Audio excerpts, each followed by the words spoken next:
La maison du chien et l'horloge noire. J'avais 22 ans quand c'est arrivé. À l'époque, je venais tout juste de sortir de la fac. Je cherchais encore ma voie entre 2 emplois. Et pour payer mes factures, j'acceptais tous les petits boulots possibles dans ma petite ville. Du babysitting, du ménage, des courses pour les voisins, n'importe quoi, qui me donnait un peu de liquide. Une femme pour qui j'avais gardé un chien par le passé m'a recommandé auprès d'un de ses voisins, un certain Craig.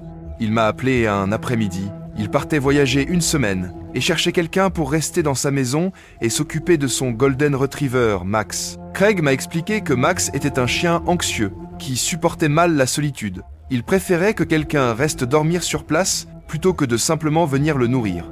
La paye était même un peu plus élevée que d'habitude. J'ai accepté. 2 jours plus tard, j'ai rencontré Craig, un homme d'une 50aine d'années, grand, lunettes cerclées de métal, un coupe-vent sur le dos. Rien d'étrange au premier abord. Peut-être un peu trop amical, mais pas inquiétant. Sa maison se trouvait à l'écart de la ville, en retrait, dans une zone boisée. L'endroit était agréable, bien entretenu, même si un peu vieillot. Tapis beige, rideaux à fleurs. Un style figé dans les années 2000. Craig m'a tout expliqué. J'ai commencé le lundi. Les 2 premières nuits se sont bien passées. Je regardais la télé avec Max, je le sortais en promenade le soir, puis je dormais dans la chambre d'amis, avec lui, roulé au pied du lit. Mais la 3e nuit, tout a basculé. J'étais assise sur le lit, le nez plongé dans mon téléphone, quand j'ai remarqué un détail étrange. Sur la commode, en face du lit, il y avait un réveil digital. Il ne collait pas avec le reste de la pièce. Plastique noir, affichage LED bleu vif, moderne, alors que tout le reste avait 20 ans de retard. Je ne sais pas pourquoi j'ai eu l'instinct de le regarder de plus près. Peut-être la façon dont la lumière de la lampe tombait dessus. En m'approchant, j'ai vu un minuscule trou noir, parfaitement rond, juste au-dessus des chiffres. Mon sang s'est glacé. J'avais déjà entendu des histoires, des caméras cachées dans des réveils. Mais jamais je n'en avais vu en vrai. Je l'ai pris dans mes mains, il était plus lourd que prévu. À l'intérieur, un léger bourdonnement, comme celui d'un petit ventilateur. Et quand j'ai fixé ce minuscule trou, directement, Max, qui dormait près de la porte, a soudainement relevé la tête et s'est mis à gémir. Puis, j'ai entendu un bruit. Un bruit qui ne venait pas de l'entrée, mais d'ailleurs, plus profond, quelque part dans la maison. Une porte venait de se fermer, chaque poil de mon corps s'est hérissé.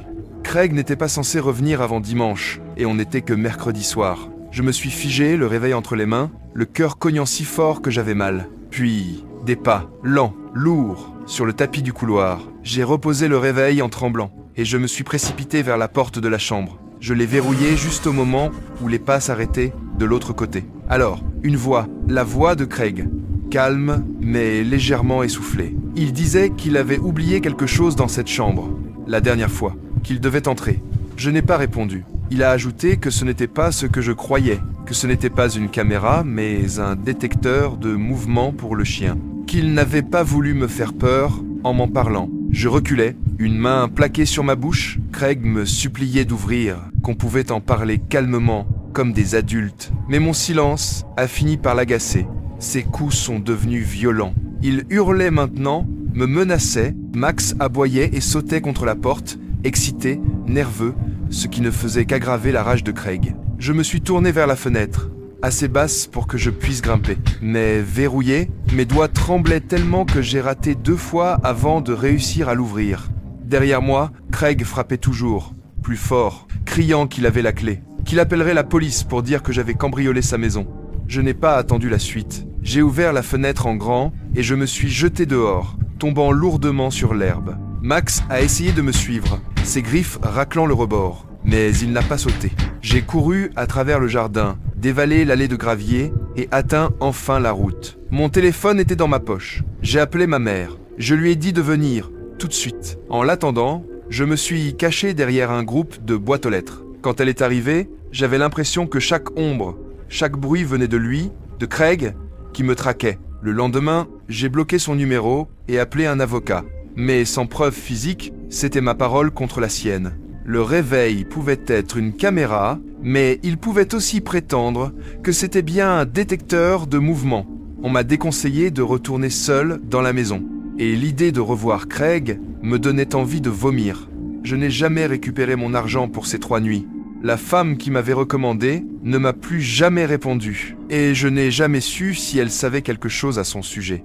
Pendant des semaines, j'ai fait des cauchemars. Je me réveillais en sursaut, certaine qu'un objectif noir m'observait dans l'obscurité de ma propre chambre. Depuis, je vérifie chaque horloge, chaque détecteur de fumée, chaque cadre, parce que cette nuit-là, en regardant dans ce minuscule trou noir et en entendant une porte se fermer derrière moi dans une maison que je croyais vide, j'ai compris une chose terrifiante. Craig était peut-être là depuis le début, et il me regardait à travers cette caméra.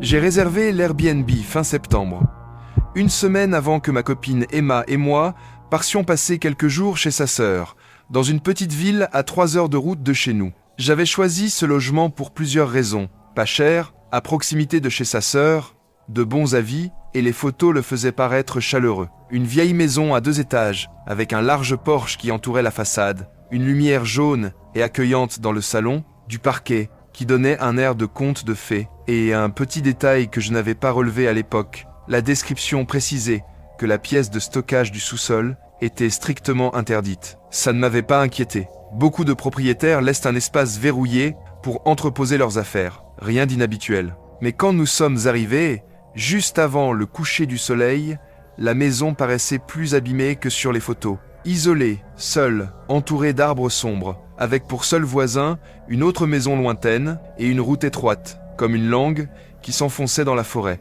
Quelque chose m'a mis mal à l'aise. L'hôte nous attendait déjà sur le porche. Alan, grand, un peu voûté, la cinquantaine bien passée, des cheveux gris clairs, peignés avec soin, chemise à carreaux impeccable, rentré dans son jean. Il nous a souri. Mais c'était un de ces sourires qui ne vont pas jusqu'aux yeux. Un sourire trop pratiqué, trop mécanique. Quand nous avons serré sa main, son regard s'est attardé sur nous un peu trop longtemps. Sa voix restait cordiale, mais chaque phrase sonnait comme une consigne, plus que comme un accueil. Il nous a fait visiter le salon avec son vieux téléviseur, la cuisine propre mais datée, la chambre à l'étage avec un grand lit et un ventilateur au plafond. Puis il s'est arrêté devant une porte près de la cuisine. Une lourde porte avec un cadenas. D'un ton sec, presque autoritaire, il nous a dit « Cette porte reste verrouillée. C'est mon espace de stockage. Vous n'avez aucune raison d'y descendre. » Il n'a pas souri cette fois. Quelques minutes plus tard, il nous souhaitait un bon séjour et repartait sans un mot de plus. Le soir même,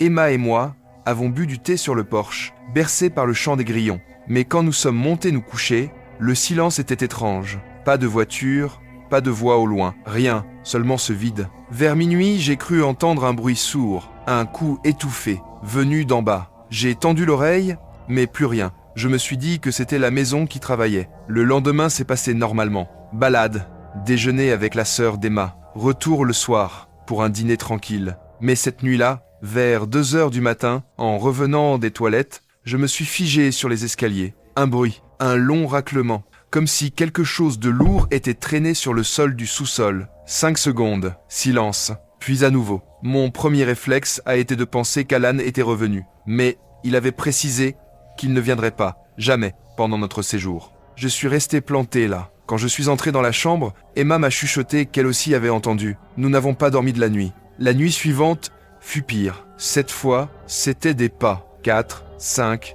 puis une pause. 3 autres, puis silence. Comme si quelqu'un écoutait entre chaque série. Emma m'a dit, d'une voix blanche, qu'elle croyait entendre une respiration entre les pas. Nous n'avons pas bougé, pas un geste. Allongés dans le noir, les yeux écarquillés, attendant le matin. Le 3e jour, l'atmosphère de la maison avait changé. Lourde, oppressante. En journée, j'ai osé approcher la porte du sous-sol. Le cadenas était toujours là. Mais en collant mon nez près du bois, une odeur m'a frappé. Un mélange de moisi, d'humidité et quelque chose d'aigre, d'écœurant. Cette nuit-là, les bruits commencèrent plus tôt. Vers minuit, un cliquetis métallique. Puis les pas, encore et encore, pendant presque 1 heure. Emma ne parlait presque plus. Elle était livide, les yeux perdus. La 4e nuit a brisé ce qui nous restait de courage. Alors qu'Emma brossait ses cheveux avant de dormir, elle s'est arrêtée net. Tu trouves pas que ce détecteur de fumée a l'air bizarre ? Je lève les yeux. Rien d'anormal, au premier regard. Mais en montant sur le lit, en m'approchant, j'ai vu un minuscule point noir, brillant, pas un défaut, une lentille. Une sueur glacée m'a envahi. J'ai arraché l'appareil dévissée. À l'intérieur, une petite caméra, batterie encore allumée, diode verte brillante. Emma s'est assise sur le lit, blême, pendant que je fouillais la pièce. Derrière un petit trou près du miroir de la commode, une deuxième caméra, toutes deux braquées sur le lit. C'en était trop. Nous avons fourré nos affaires dans les sacs à la va-vite et quitté la maison sans un mot. À la station-service la plus proche, nous avons appelé la police. 2 agents nous ont rejoints et nous ont demandé de les accompagner jusqu'à la maison. La porte d'entrée était ouverte. Normalement, elle aurait dû être verrouillée. Les policiers ont saisi les caméras, les cartes mémoire et ont noté chaque détail. Puis, quand nous leur avons parlé des bruits dans le sous-sol, ils ont décidé de descendre. Sauf que cette fois, la porte n'était plus verrouillée, grande ouverte. Un gouffre noir, béant. Ils ont allumé leurs lampes et s'y sont engagés. Quelques minutes plus tard, leurs voix se sont élevées. Des cris, un remue-ménage. Ils nous ont appelés. Et ce que nous avons vu nous a glacés. Alan, l'hôte, accroupi dans un placard du sous-sol. À côté de lui, un moniteur, relié aux caméras. Il nous espionnait. Les policiers l'ont arrêté sur le champ. Il a été inculpé pour violation de domicile et atteinte à la vie privée. Nous n'avons jamais dû témoigner. Nos dépositions ont suffi. Airbnb nous a offert un bon d'achat pour calmer l'affaire, comme si un simple code promo pouvait effacer ça. Mais depuis, plus jamais. Plus d'Airbnb, plus de locations douteuses. Parce que certaines nuits, dans le silence de ma chambre, je repense à ses pas dans le sous-sol, ses respirations entre les bruits. Et je sais qu'Alan était là, depuis le début, juste derrière la porte, à nous écouter dormir.